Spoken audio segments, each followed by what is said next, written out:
There's also some kinky stuff in the song, which we're not talking about, but hey, hi, hello, how are you? I'm Pia. It has come to that time when Harry Styles has released another album and all of the bookish girlies are going off, as am I mean. So I decided to challenge myself and give you each a book recommendation for each of the songs off of the new record, Harry's House. Now, I went a little over ambitious and I have like 2 or 3 for some of the prompts, but you know what? The prompts, the songs, whatever. I just hope that it inspires you to read more. I would love you guys to all let me know right now what your favorite song off the album is. It's all a good time. I'm so excited. This record has so many songs about like pining and kind of like old relationships and then new relationships, long distance relationships too. And yeah, I'm so excited to talk to you guys about all of them. I have too many books here, as you can tell, so let's just get started. The first song on the record is one of what I would call the bops. I feel like we have the bops and like the vibes. Correct me if I'm wrong. Anyway, music for a sushi restaurant. I picked out here 2 really cute YA contemporaries. We have Tweet Cute and We Can't Keep Meeting Like This. This is by Emma Lord and this is by Rachel and Solomon. I picked out these books mostly because they have to do with kind of like food and romance, and I can explain. This centers around main characters Pepper and Jack, and they have like competing kind of businesses. One is like a small town kind of deli, and one is restaurant that's becoming a chain, a kind of Romeo and Juliet-esque love story with some hidden identity elements as well. And then We Can't Keep Meeting Like This is kind of friends who have lost touch to romance. And this is all about the wedding season. We have a harpist and a kind of like cake baker for weddings, and they like keep meeting like this and strike up friendship and a romance, and this one is so and it's definitely very summery as well. So lucky for me for this next one, I only picked out 1 book because when I heard the song I immediately thought of this book, and that song is Late Night Talking, and the book that at least in my head corresponds to it is the Happily Ever After playlist by Abby Jimenez. This is like one of the few, well not few, because I think I read a lot of stories about music and musicians and stuff because like I really enjoy reading that, but this specifically is like kind of has like a long distance relationship going on as one of characters is on tour for a lot of this book, and I feel like that really corresponds with Late Night Talking. I believe there was something in one interview that said the song was written while a partner was on tour, which not saying anything here, just saying I read that. This is really great. I mean, obviously if you love music, which I hope you do because you're here, this is really great. Also has some more hard-hitting elements as well, and I think the romance is great, and it shows I was a really positive depiction of long distance, because although it's hard, I feel like many books it just assumes that it's the be-all end-all of a relationship, but this one, you know, the characters work through it and are stronger because of it. So I think it's a good one. For Grapejuice, which honestly, okay, so I listened to this album and I didn't really listen. I mean, I kind of did, but I listened to the vibes. And Grapejuice, I was like bopping along, and then I looked up the lyrics and I was like, oh. So this is about like past and present relationships. Kind of the main thing of the song is like he almost bought flowers for this person but instead bought a bottle of wine for himself.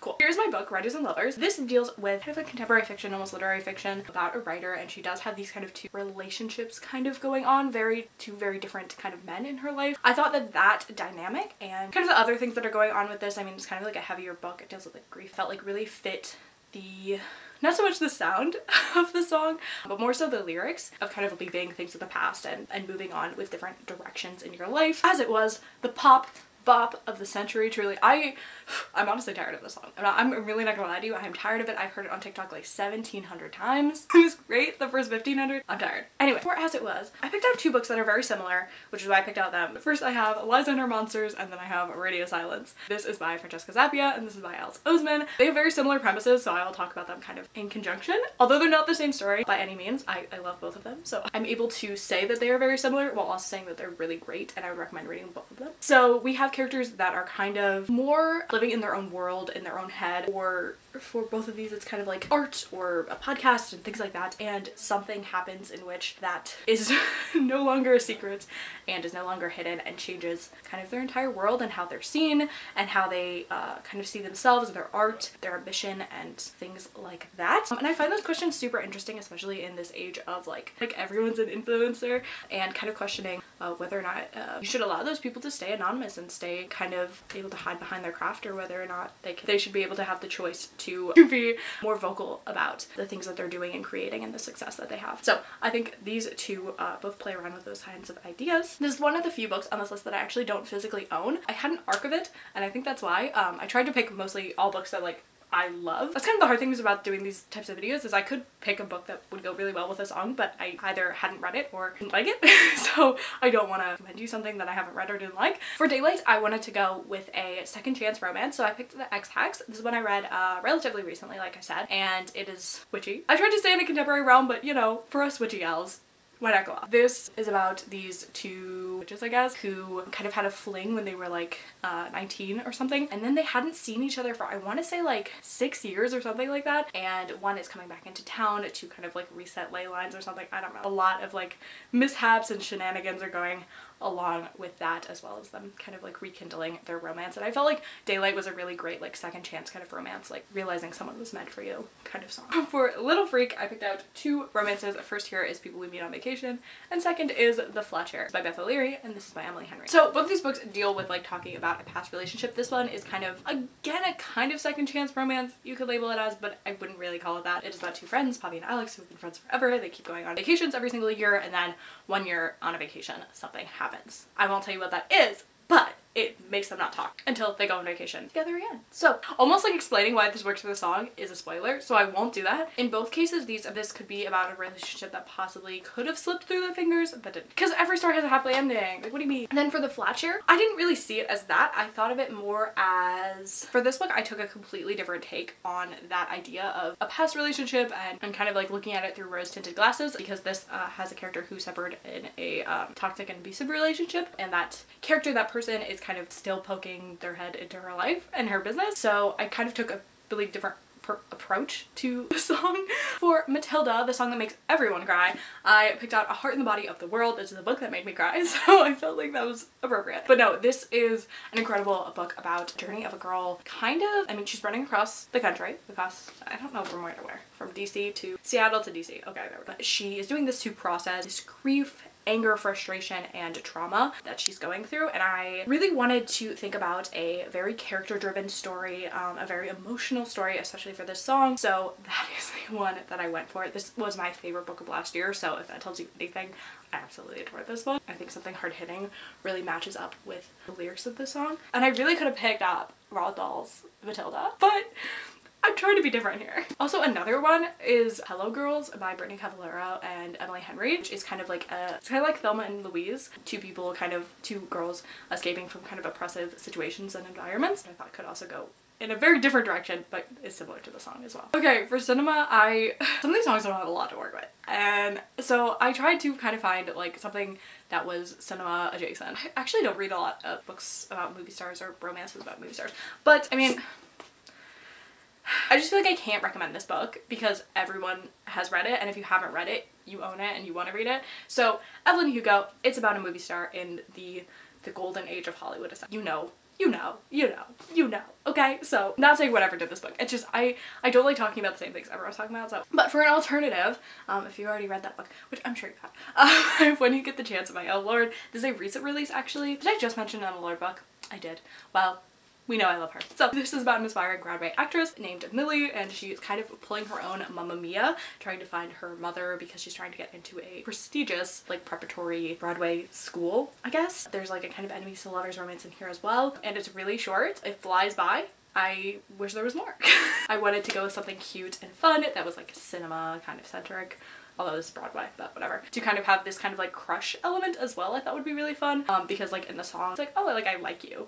There's also some kinky stuff in the song, which we're not talking about, but which is not in this book, this precious baby of a book, but just the like, oh, like I like you, you got that cinema. So for Daydreaming, I felt like it was a little cliche to go with like Strange the Dreamer, especially since most of these books are contemporary. I wanted to stay with a kind of theme, but I did pick up like one magical realism just to give you a little taste. This is An Error to the Moon by Emily Xarpan, and this is another kind of Romeo and Juliet retelling, but it also has some Chinese mythology in it as well. It is a beautiful love story. I just recently read this. Main characters, the two love interests, are connected in this kind of celestial and magical way, and so I felt like Daydreaming was kind of like a cute little nod to that. But for a contemporary option, I picked up Let's Talk About Love. I just really wanted to go with a really sweet romance for this one, something that's not, I don't want to say not too heavy because this does deal with topics about like sexuality and stuff like that, but I do think that the romance in here is so sweet and really, really freaking cute. This has a ace main character, yeah, Alice. She recently broke up with her girlfriend, or her girlfriend broke up with her, and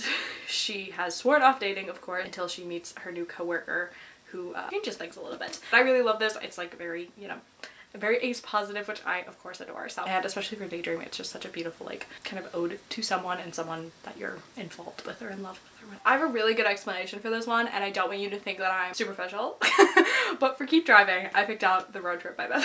Okay, I'm laughing at myself. I think it works. I think it works as a metaphor. I think it works, you know, literally, obviously. Actually, multiple different timelines of Dylan and Addie as they first fall in love on this kind of like vacation trip, and then now when they are exes and they are forced together into a road trip. I think this is told in a really interesting way, because while you're watching them fall in love, you're also kind of seeing how things have fallen apart, and I think that that really goes to the keep driving mentality for me, because, you know, no matter what's happening, you just keep going. And I think for this relationship, having had it end, yeah, I mean, it's really about the ups and downs of a relationship and how two people may no longer be in a relationship anymore but still have a connection and still really care for each other. This was fine for that, which is appropriate because that's like my favorite song right now. For Satellite, I wanted to go with something that feels very earned, a relationship that feels very earned, payoff, a good payoff at the end of the book, and I went with Casey McQuiston's newest book, I Kissed Shara Wheeler. This book is very interesting because we start with Shara Wheeler essentially going missing, but not in a way that's like call the police, she's missing, but more like she wants you to find her and is leaving little clues. I've compared this a lot to like Paper Town in that way. Eventually you find more and more about her relationships with the different main characters and really who Shara is, because we kind of realize that no one really knows her. And I do really feel like that Satellite vibe with Shara especially. I feel like she's someone who definitely pulls people into her orbit, whether she realizes or not. Or she's a very interesting character to kind of like center around. Definitely an unlikable character with an unlikable protagonist, but the characters are all so well done. And it's very interesting to hear the story of how they kind of got mixed up with Shara and all her shenanigans. For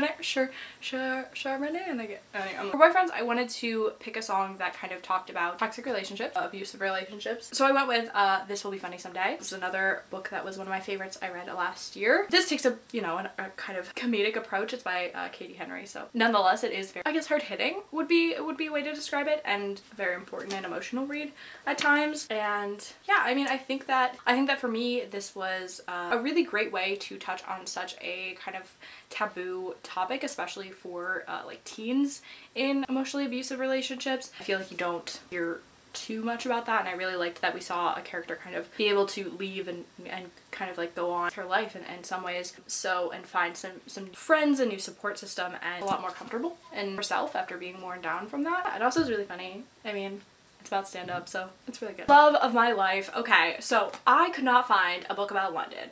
Anyway, I chose two books that were kind of about people who fell in and out of love. Josh and Hazel's Guide to Not Dating and You Deserve Each Other. This is by Sarah Hogel, and this is by Christina Lauren. This book is about two characters who haven't seen each other since college and decide to set each other up on dates, and eventually, yes. So, and then this is about two people who are engaged and are kind of like fucking with each other for who could call off the wedding first, because they'll have to pay for it. They both don't really want to get married, but in the process figure out that they actually do. So I thought these were great because it's about, again, like people kind of circling back to each other after either time apart or after kind of difficult situations or circumstances, which a lot of these books are about. I mean, it's kind of hard not to say that since a lot of these songs are super similar. Thematically, they're very similar. So, well, those are my 1,000,001 books I have to recommend to you. I hope you found at least one good recommendation in here. If you did, let me know. But with that being said, make sure to like and subscribe, do all of the things, and I will see you in my next video.